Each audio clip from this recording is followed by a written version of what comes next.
Hello and welcome to part 6 in how to make your acoustic guitar playing more interesting. Today we're going to learn all about a style called Bossa Nova.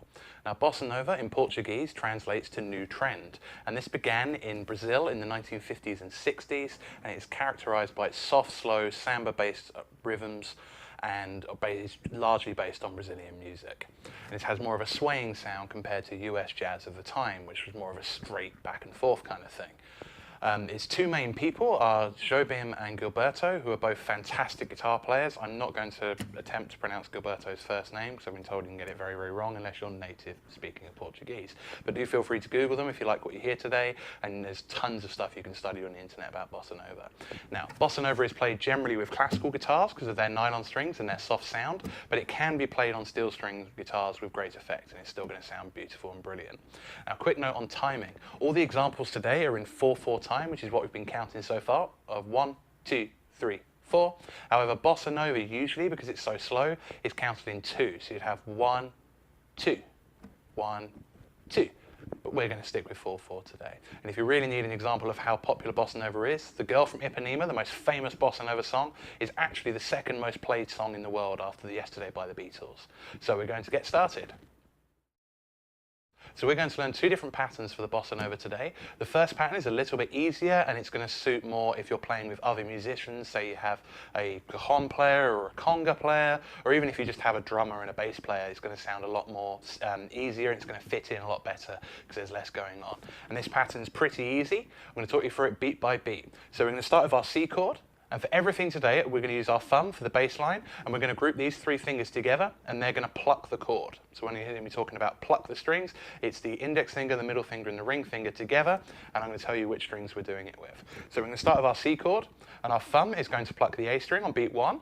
We're going to go 1. Then on beat 2, we're going to do pluck and then thumb. We're going to go 2 and then we're going to do the opposite for beat 3. We're going to do thumb, pluck. And then finally on beat 4, we're going to skip a beat, so we're going to go 4 and then pluck on the end. So you get 1, 2 and 3 and 4 and 1, 2 and 3 and 4 and 1, 2 and 3 and 4 and 1, 2 and 3 and 4 and might have added in one extra bass note there. So I'll do it one more time.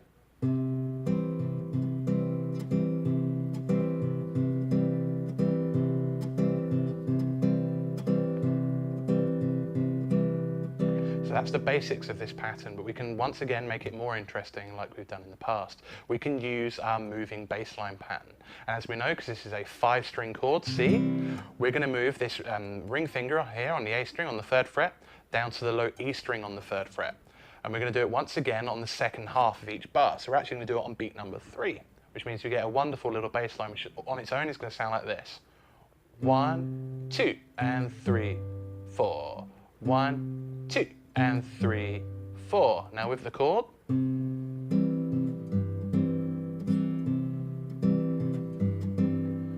1, 2 and 3 and 4 and 1, 2 and 3 and 4 and.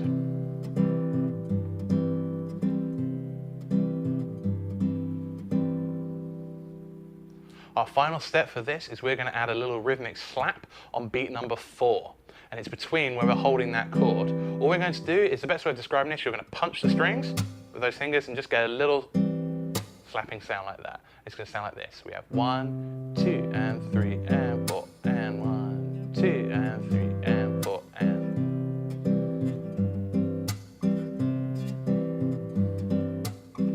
Just adds a little bit of percussion, makes the guitar a whole lot more interesting.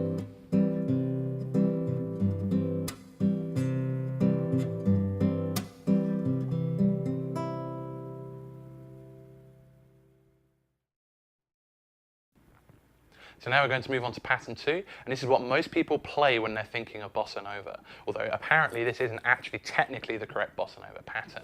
And the best way to think of this pattern is to divide it into 2 different parts, and you just repeat those 2 parts. The whole thing is going to be a 2-bar pattern. So for our first part, we're going to pluck all together, so the thumb with the fingers, then we're going to do just the fingers, and that's 1, 2. And then what we're going to do for our second part is we're going to go thumb, fingers, fingers.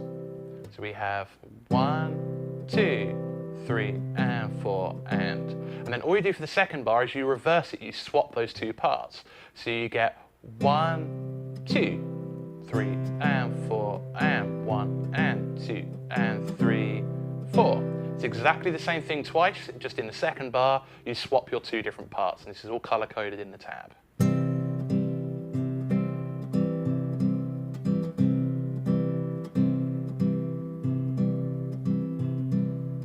We still have our bass line on beats 1 and 3.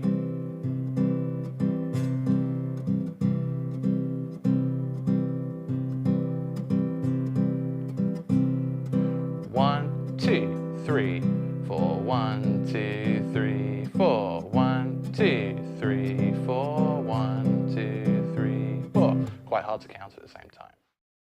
Now we can add back in our bass line from before. So on beat 3, we just need to remember to move down to the low E string. And this is where the part is going to change a tiny, tiny bit. Because although we're still doing the same rhythm, now our bass note has moved. And that's the only thing that's changed from the previous example. And this is the best thing to add back in once you get used to the rhythm.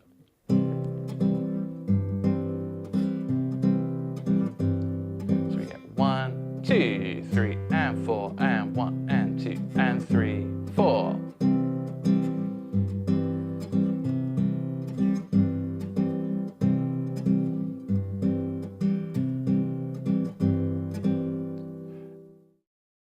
So this works really, really well when we have 2 bars of the same chord. However, what do we do when we change chords after 1 bar? If we only have 4 beats of 1 chord, we've suddenly got to think slightly differently. But we haven't. We keep the exact same rhythm, we're just going to change the chord at the right place. So for example, here I'm going to change between C, I'm going to do C for 1 bar, and then D for 1 bar. And as we know, D is a 4-string chord. So as we know from our earlier bass line lessons, 1 and 2, that means our bass line is going to go D string, A string, D string, A string for that second bar. So now we have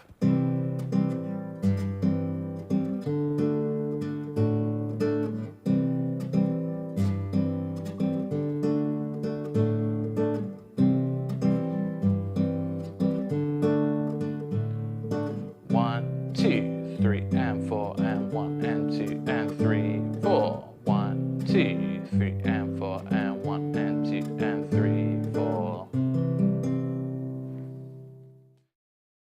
So we're going to put this all together. We're going to do 2 bars of C and then 2 bars of D.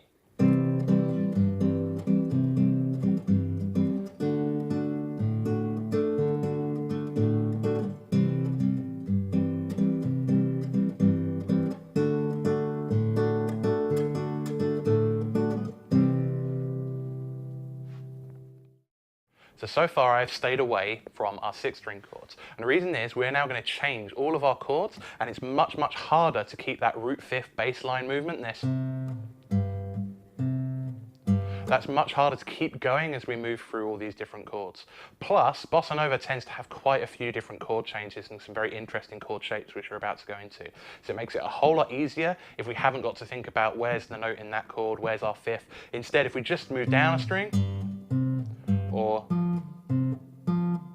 makes it a whole lot easier to play through all of this. So mentioning chords, you may have noticed that none of the examples so far sound quite like Bossa Nova yet. That is because Bossa Nova often uses extended chords. If you are unfamiliar with extended chords, they're just chords with more notes added. So all the chords you know so far, we're just going to add a couple more notes to it. And that sounds really, really scary. All that really means in guitar terms is we're going to move 1 or 2 fingers around.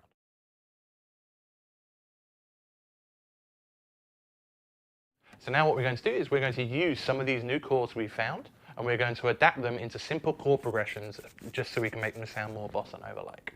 So we're going to use a very, very common chord progression. We're going to do 2 bars of G, 2 bars of D, 2 bars of E minor, and 2 bars of C. Literally hundreds and hundreds of songs there. It's the 4-chord song. You've got G, D, E minor, C. Or what's known as a 1, 5, 6, and 4. So we're going to take what we've learned and we're going to adapt it, and we're going to see if we can make these chords sound more Bossa Nova-like. So we could use this G shape here. We could use the one all the way over here and make it a major 7, or we could use the one here. I'm going to use the one up here just because I want to keep everything nice and close. So we're going to start with a G major 7 chord.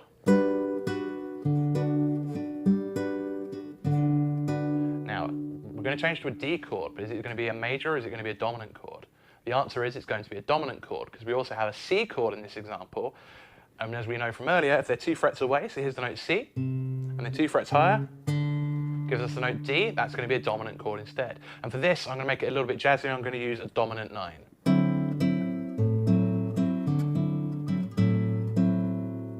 Then next we have an E minor chord, so we can use an E minor 9 for this.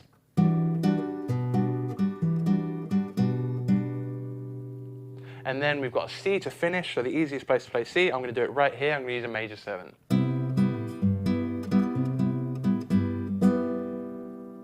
So in total, that progression.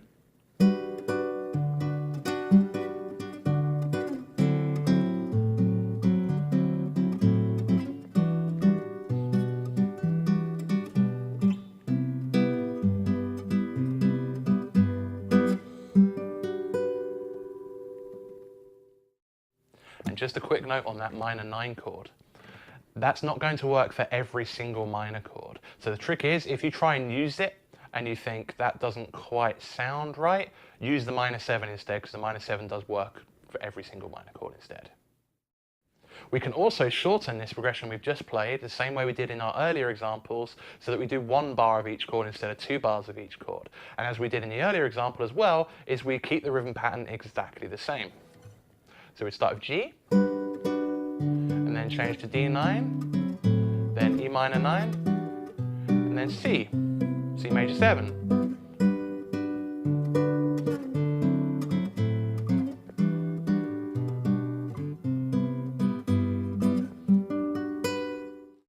So hopefully today's lesson has opened your mind and opened your ears to a new style of music you may or may not have heard before. Lots of people seem to struggle with this Bossa Nova rhythm pattern. Once you get it down, it'll be stuck there like everything else we've been practicing, and you'll be able to call upon it whenever you need to. It's a lot of fun taking pop songs and rock songs, finding the simple chords, swapping them out for these jazzier chords, and being able to play them, and be able to play it like a Bossa Nova style instead.